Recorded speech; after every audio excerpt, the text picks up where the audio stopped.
இந்த வீடியோவில் நம்ம பார்க்க போகிறது எலக்ட்ரிக் பொட்டன்சியலோட ப்ராப்ளம் நம்பர் 5. ஏற்கனவே 4 ப்ராப்ளம் முன்னாடி உள்ள வீடியோவில் பார்த்தோம். இப்போ 5th ப்ராப்ளம்ல இருந்து பார்க்க போகிறோம். Question: a point charge capital Q is placed at point as shown in figure. Is the potential difference VA minus VB is positive, negative or zero if Q is positive? First என்ன Q பாசிட்டிவா இருக்கும்போது potential difference VA minus VP பாசிட்டிவா நெகட்டிவா ஜீரோவான்னு கேட்டிருக்காங்க.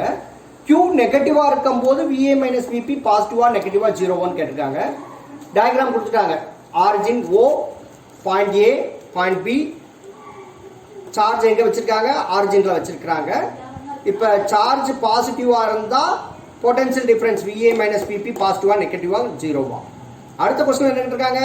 Charge நெகட்டிவா இருந்துச்சுன்னா the potential difference between A and B, VA minus VP வந்து பாசிட்டிவா நெகட்டிவா ஜீரோவான்னு கேட்டிருக்காங்க. ஸோ சொல்யூஷன் இப்போ வாங்க சொல்யூஷன் போகலாம். இங்க இந்த கொஸ்டின்ல இந்த டயக்ராம்ல இருந்து பார்த்தாலே தெரியுது RB is greater than RA. RB is greater than RA. So I am going to take the distance between the origin and A is RA and the distance between origin and the B is RB. நம்ம சொல்லணும்னா A is a point at a distance RA from the origin, B is a point at a distance RB at O. That is origin. Potential difference between points A and B is VA minus VP is equal to Q by 4 pi epsilon naught 1 by RA minus 1 by RP. எப்படி sir? VA can have Q by 4 pi epsilon naught RA. VB can have Q by 4 pi epsilon naught RB. ரெண்டுலயும் Q by 4 pi epsilon naught காமனா இருக்கா? வெளியில எடுத்துட்டோம்னா பிராக்கெட்குள்ள 1 by RA minus 1 by RP. இங்க question என்ன கொடுத்திருந்தாங்க? RB is greater than RA கொடுத்துட்டாங்க given. Therefore 1 by RA greater than 1 by RB. எப்படி sir இது ரெசிப்ரோக்கல் எடுத்தா கிரேட்டர் ஆகுது அப்படின்னு பார்த்தனா, இப்போ நான் என்ன செஞ்சுக்கிறேன்? RB யை 2 ன்னு எடுத்துக்கிறேமா, 2 ன்னு எடுத்துக்கிறேன், RA 1 ன்னு எடுத்துக்கிறேன். We know very well 2 is greater than 1.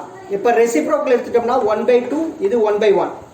1 by 2 1 by 1 வந்து 1 ன்னு ஆயிரும். ஸோ எது greater? 1 is greater than 1 by 2.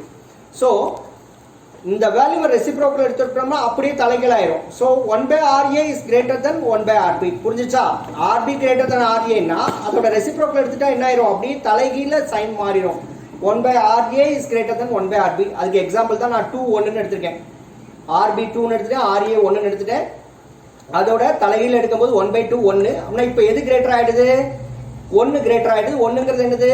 RA. So 1 by RA greater than 1 by RB. So greater நம்பரை லெஸர் நம்பரோட மைனஸ் பண்ணால் நமக்கு என்ன கிடைக்கும்? பாசிட்டிவ் வேல்யூ தான் கிடைக்கும். அப்படின்னா 1 by RA minus 1 by RP has positive value. That is 1 minus 1 by 2, 1 by 2 plus 1 by 2. So இந்த பிராக்கெட்டுக்குள்ள வேல்யூ எப்பயுமே பாசிட்டிவ் தான். இந்த பிராக்கெட்டுக்குள்ள இருக்கிற 1 by RA by minus 1 by RP எப்பயுமே பாசிட்டிவ் தான். So the VA minus VB depends only upon this charge. Therefore the first question answer VA minus VB is positive, then the charge is when Q is greater than 0. When Q is greater than 0, Q is greater than 0 na plus 2 volt positive values is greater than 0. So Q positive na VA minus VB positive. Okay, VA minus VB is negative when Q is less than 0. For example, negative values are lesser than 0. So VA minus VB is negative when Q is less than 0. So if Q is positive, VA minus VP is positive. Q is negative, VA minus VP is negative. Problem number 6. 2 point charges of 4 microcoulomb and minus 2 microcoulomb are separated by a distance of 1 meter in air. Find the location of the point on the line joining the two charges where the electric potential is 0. என்ன क्वेश्चनல கேட்டிருக்காங்கன்னா, ரெண்டு point charges 4 microcoulomb minus 2 microcoulomb ரெண்டுக்கும் நடுவில் உள்ள distance 1 metre ஏர்ல வச்சிருக்காங்க. இப்போ ஒரு point அந்த ரெண்டுக்கு நடுவில் ஏதாவது ஒரு பாயிண்ட்ல நம்ம ரெண்டு சார்ஜஸ்க்கு நடுவில் ஏதாவது ஒரு பாயிண்ட்ல வச்சா எலக்ட்ரிக் பொட்டன்ஷியல் 0 ஆகணும். ஃபார் எக்ஸாம்பிள்மா இந்த ஸ்டிக் இருக்கு. இந்த ஸ்டிக்கை எந்த இடத்துல வச்சா இந்த ஸ்டிக் இங்கிட்ட அங்கிட்டு நகராம ஒரே இடத்துல நிற்கும். அந்த பாயிண்ட்டை தான் நம்ம கண்டுபிடிக்க போறோம். இங்க இந்த சைடு இறங்குதா? ஸோ இதுதான் இப்போ இதுதான் என்னது electric potential is 0. So we want to find the points. So அவங்க கேட்டிருக்கிறது எந்த பாயிண்ட்ல அந்த மூணாவது சார்ஜை வச்சோம்னா எலக்ட்ரிக் பொட்டன்ஷியல் 0 ஆகும்னு கேட்டிருக்காங்க. So find the location of a point on the line joining the two charges where the electric potential is 0. எந்த இடத்துல மூணாவது சார்ஜை வச்சோம்னா பொட்டன்ஷியல் 0 ஆகும்னு கேட்டிருக்காங்க. புரியுதாமா? Find the location of the point where the electric potential is 0. எந்த பாயிண்ட்ல எலக்ட்ரிக் பொட்டன்ஷியல் 0 ஆகும்னு கேட்டிருக்காங்கம்மா. வாங்க நம்ம சம்முக்கு போகலாம். இந்த சம்மில் என்ன கொடுத்துருக்காங்க அப்படின்னு பார்த்தோன்னா சொல்யூஷன் என்ன எடுத்துக்கலாம், 2 பாயிண்ட்ஸ் ஏ பின்னு எடுத்துக்கோ. ஏல Q1 வந்து 4 மைக்ரோ கூலும்னு கொடுத்துருக்காங்க. 4 மைக்ரோ கூலுமை கூலுமுக்கு மாற்றோம்னா 4 × 10⁻⁻6 கூலும். பிங்கிற பாயிண்ட்ல சார்ஜ் Q2ன்னு எடுத்துருக்காங்க. Q2 வந்து -2 மைக்ரோ கூலும். அதை எப்படி எழுதலாம், -2 × 10⁻⁻6 கூலும். ரெண்டுக்கு நடுவில் உள்ள டிஸ்டன்ஸ் எவ்வளவு, 1 மீட்டர் ஏர்ல. இப்போ point P, location of the point P அந்த line, let P be a point at a distance x from ஏன்னு எடுத்துக்கிறோம். அதை வந்து R1 எடுத்துக்கிறேன். இப்போ இது இங்கே Q1க்கும் Q2க்கும் நடுவில் உள்ள டிஸ்டன்ஸ் 1 மீட்டர்னா what about the distance between P and B, that is 1 - x. அதை R2ன்னு எடுத்துக்கோ. அதை R2ன்னு எடுத்துக்கோ. புரிஞ்சிச்சாமா? கொஸ்டின் என்னன்னா 2 point charges of 4 micro coulomb and -2 micro coulomb are separated by a distance of 1 meter in air. Find the location of the point on the line joining A and B, that is 2 charges, where the potential is 0.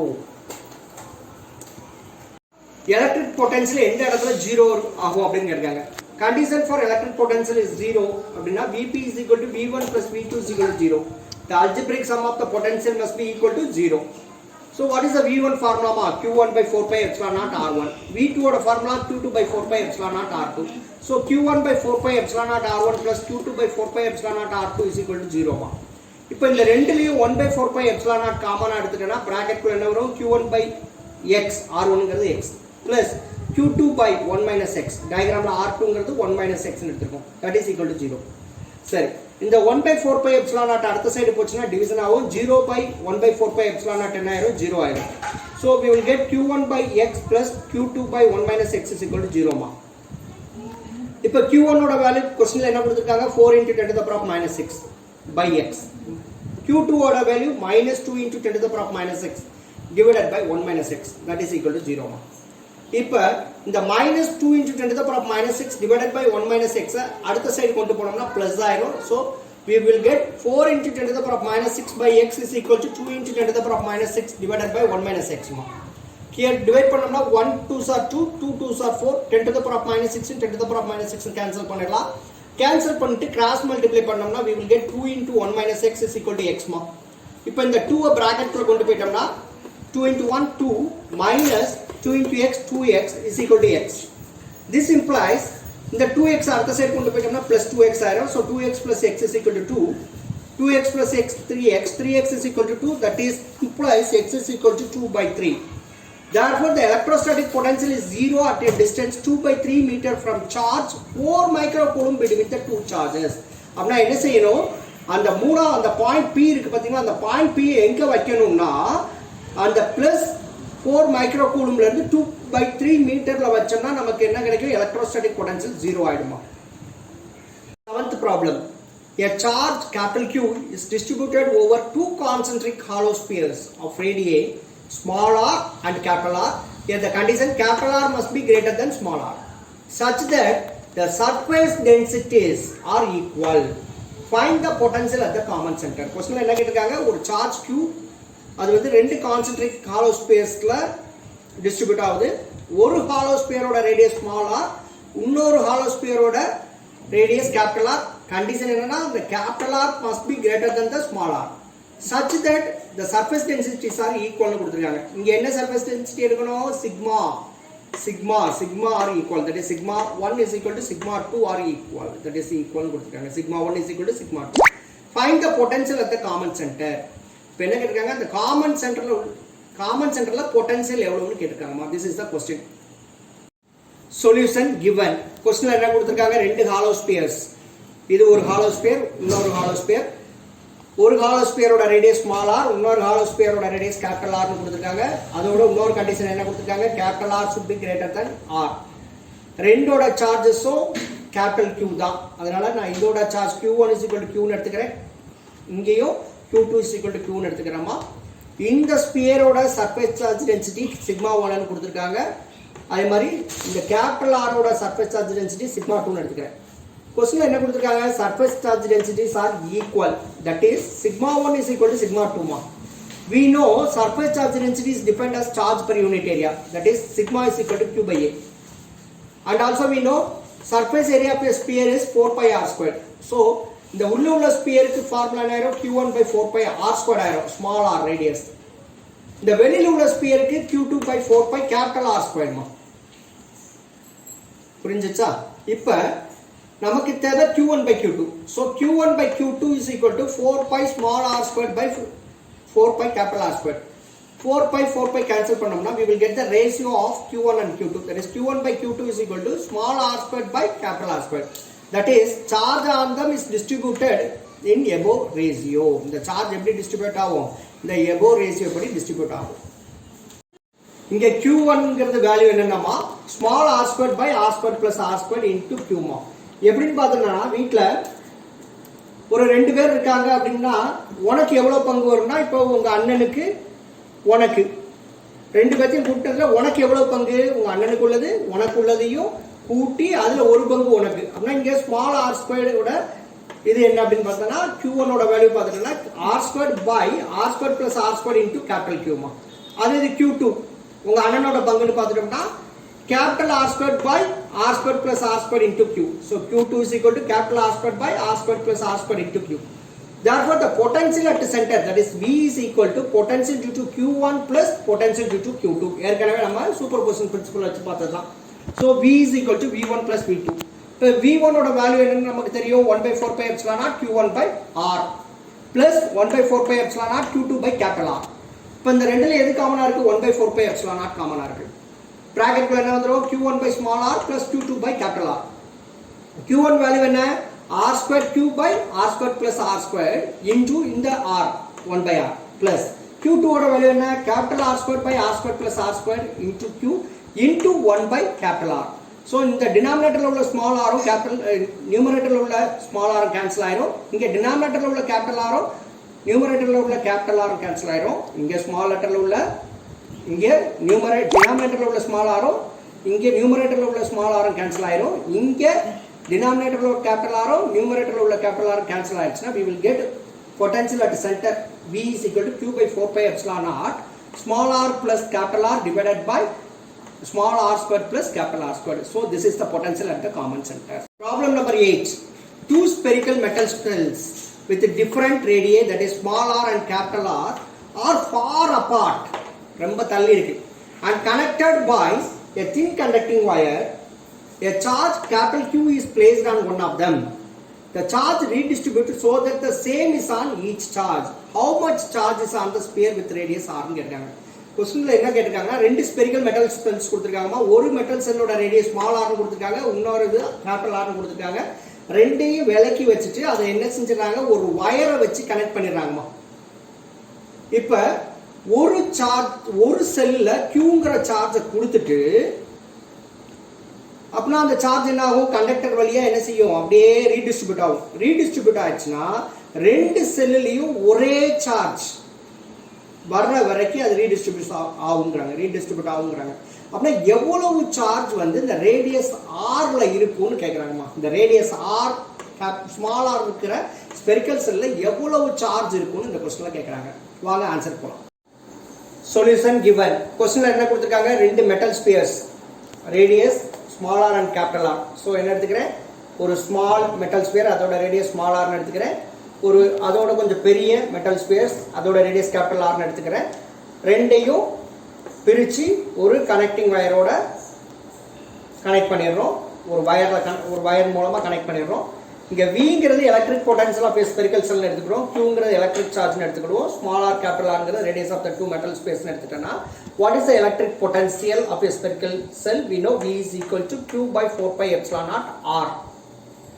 Suppose qr is the charge on the sphere with radius small r. நம்மளா consider, let us assume small q small r is the charge on the sphere with radius small r and q capital R is the charge on the sphere with radius capital R.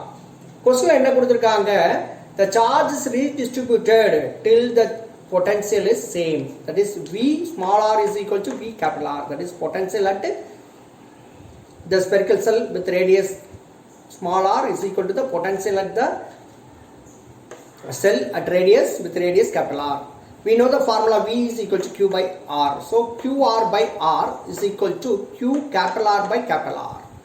So from this we can get the charge on the metal cell with radius small r, that is QR is equal to charge on the metal sphere with radius capital R divided by radius of the sphere of capital R into radius of the metal sphere with radius small r. Let it be equation number 1. Since the total charge equals the original charge, since the total charge equals the original charge, that is capital Q is equal to Q small r plus Q capital R, that is charge in a cell, charge in a metal cell with radius small r plus charge in a cell with radius capital R. Therefore Q capital R is equal to capital Q minus small q small r. Let it be equation number 2. Next we will get substituting equation 2 in 1, we get Q small r is equal to small r by capital R into capital Q minus small q small r. If in the r by r, small r by capital R, the bracket multiply pannamna, we will get small q small r is equal to small r capital Q by capital R minus small r by capital R into small q small r. If in the minus r by r, q r அடுத்த side கொண்டு வந்துட்டோம்னா we will get small q. Since the total charge equals the original charge, that is capital Q is equal to small q small r plus small q capital R, that is charge in a metal cell with a radius small r plus charge in a cell with radius capital R. Therefore small q capital R is equal to capital Q minus small q small r. Let it be equation number 2. Substituting equation 2 in 1, we get small q small r is equal to small r by capital R into capital Q minus small q small r. That is QR is equal to small r into capital Q divided by capital R minus small r divided by capital R into Q small r. Small q small r. Then the minus r by r QR அடுத்த side கொண்டு வந்துட்டோம்னா we will get small q small r plus small r by capital R into small q small r is equal to small r into capital Q divided by capital R. இப்போ இந்த ரெண்டுலயும் காமனா இருக்குது small q small r, so we can take it out. We will get 1 plus r by r, small r by capital R is equal to small r into capital Q divided by capital R.